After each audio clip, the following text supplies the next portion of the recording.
ഡൽഹിയിലെ മുസ്തഫാബാദിൽ 4 നില കെട്ടിടം തകർന്നു വീണ് 4 പേർ മരിച്ചു. 14 പേരെ രക്ഷപ്പെടുത്തി. അവശിഷ്ടങ്ങൾക്കിടയിൽ കുടുങ്ങിക്കിടക്കുന്നവർക്കായി രക്ഷാപ്രവർത്തനം തുടരുകയാണ്.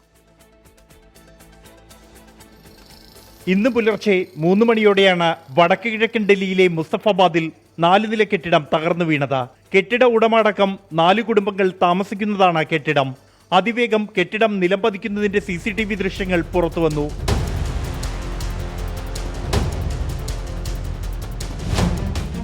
അപകടത്തിന് പിന്നാലെ അഗ്നിരക്ഷാസേനയും പോലീസും സ്ഥലത്തെത്തി രക്ഷാപ്രവർത്തനം ആരംഭിച്ചു.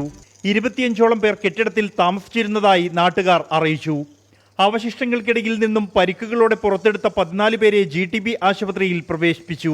ദേശീയ ദുരന്ത നിവാരണ സേനയുടെ നേതൃത്വത്തിൽ അവശിഷ്ടങ്ങൾക്കിടയിൽ കുടുങ്ങിക്കിടക്കുന്നവർക്ക് വേണ്ടിയുള്ള തെരച്ചിൽ തുടരുകയാണ്.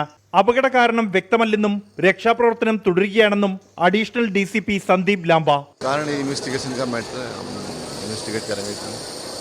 അപകടത്തിൽ മുഖ്യമന്ത്രി രേഖാ ഗുപ്ത അന്വേഷണത്തിന് ഉത്തരവിട്ടു. ഇന്നലെ രാത്രി ഡൽഹിയിൽ പലയിടത്തും കനത്ത മഴയും ശക്തമായ കാറ്റും ഉണ്ടായിരുന്നു. 24 ഡൽഹി.